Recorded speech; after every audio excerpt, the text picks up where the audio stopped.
आइए हम लोग आज हैं एक ऐसे महात्मा को याद करते हैं जिन्होंने ज़्यादा लोगों के सामने न आते हुए भी या है मौन रहते हुए भी लेकिन अपना काम सबसे अच्छे तरीके से किया, जिससे देश का मान सम्मान पूरे विश्व में बढ़ा।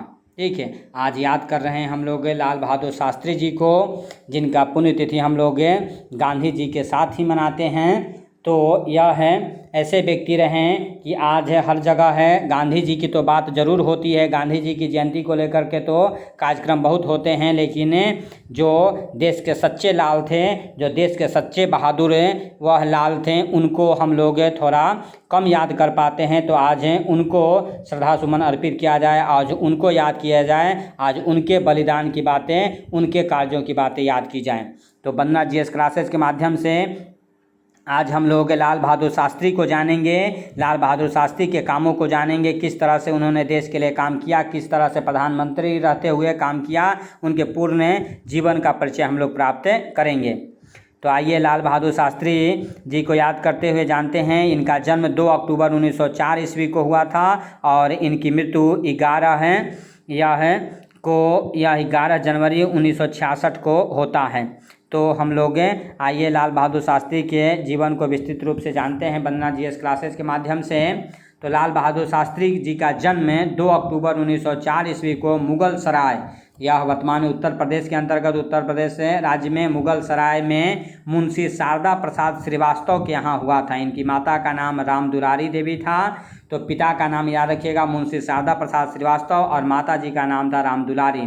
लाल बहादुर शास्त्री के पिता प्राथमिक विद्यालय में शिक्षक के रूप में थे, ऐसे में उन्हें मुंशी जी ही कहते थे। बाद में उन्होंने राजस्व विभाग में क्लर्क की भी नौकरी कर ली थी। परिवार में सबसे छोटा होने के कारण लाल बहादुर शास्त्री जी को परिवार वाले प्यार से नन्हे कह करके बुलाया करते थे। आगे भारत में ब्रिटिश सरकार के खिलाफ महात्मा गांधी द्वारा चलाए गए असहयोग आंदोलन में एक कार्यकर्ता के रूप में लाल बहादुर शास्त्री जी थोड़े समय के लिए 1921 में जेल भी गए थे। रिहा होने पर उन्होंने एक राष्ट्रवादी विश्वविद्यालय काशी विद्यापीठ, जो यह है असहयोग आंदोलन के दौरान ही विद्यापीठ का कॉन्सेप्ट बना था, वर्तमान में इसे महात्मा गांधी काशी विद्यापीठ के नाम से जाना जाता है, में अध्ययन किया और स्नातकोत्तर शास्त्री की उपाधि धारण की। शास्त्री मतलब होता है शास्त्रों का विद्वान, ठीक है, तो इसीलिए शास्त्री शब्द लगता है इनमें। या संस्कृत भाषा में स्नातक स्तर तक की शिक्षा प्राप्त करने के बाद वे भारत सेवक संघ से जुड़ गए और देश सेवा का व्रत लेते हुए यहीं से अपने राजनीतिक जीवन की शुरुआत करते हैं।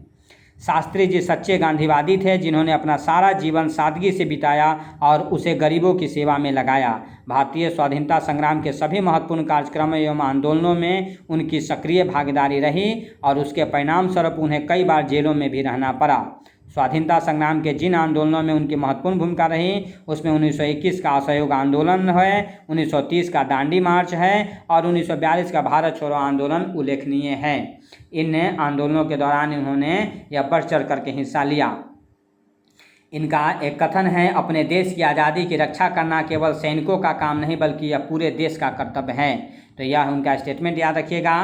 आगे बात करें, 1961 में गृह मंत्री के प्रभावशाली पद पर नियुक्त होने के बाद उन्होंने एक कुशल मध्यस्थ के रूप में प्रतिष्ठा मिली। 3 साल बाद जवाहरलाल नेहरू के बीमार पड़ने पर उन्हें बिना किसी विभाग का मंत्री नियुक्त किया गया और नेहरू की मृत्यु के बाद जून 1964 में वह भारत के प्रधानमंत्री बने।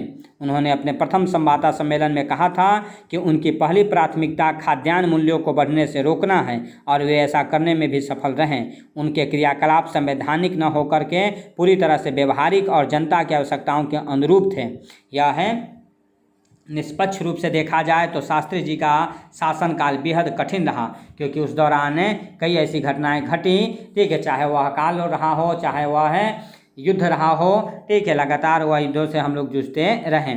गांधी जी का एक स्टेटमेंट लाल बहादुर शास्त्री जी का एक स्टेटमेंट और आपको याद रखना है, हम शांति और शांतिपूर्ण विकास में विश्वास रखते हैं, सिर्फ अपने लिए ही नहीं बल्कि विश्व के समस्त जनों के लिए।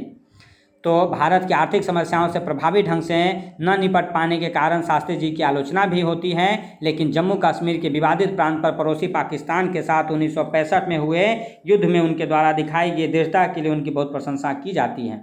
ताशकंद में पाकिस्तान के राष्ट्रपति अयूब खान के साथ युद्ध न करने की ताशकंद समझौते घोषणा पर हस्ताक्षर करने के बाद उनकी मृत्यु हो जाती है, जो थोड़ा विवादित कहा जाता है। उन्होंने मरणोपरांत वर्ष 1966 में उन्हें भारत रत्न से भी सम्मानित किया गया।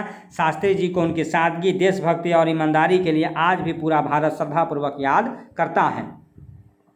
तो आइए लाल बहादुर शास्त्री, भारत के इस लाल जिसकी बहादुरी पर सबको नाज है, ऐसे इस बहादुर शास्त्री जी की ज़रूरत भारत को आज है। तो शास्त्री जयंती की आप सभी लोगों को बहुत बहुत शुभकामनाएं। शास्त्री जी को याद करते रहते हुए हम लोग वह छोटे कद का व्यक्ति जो वह देश का सच्चा लाल था, देश का सच्चा बहादुर लाल था, हम लोग उन्हें सत सत याद करते हैं। गांधी या शास्त्री जी की शुभकामनाएँ, उनकी जयंती की शुभकामनाएँ देशवासियों को हम देते हैं, प्रेषित करते हैं। बहुत बहुत धन्यवाद। जय हिंद, जय शास्त्री जी।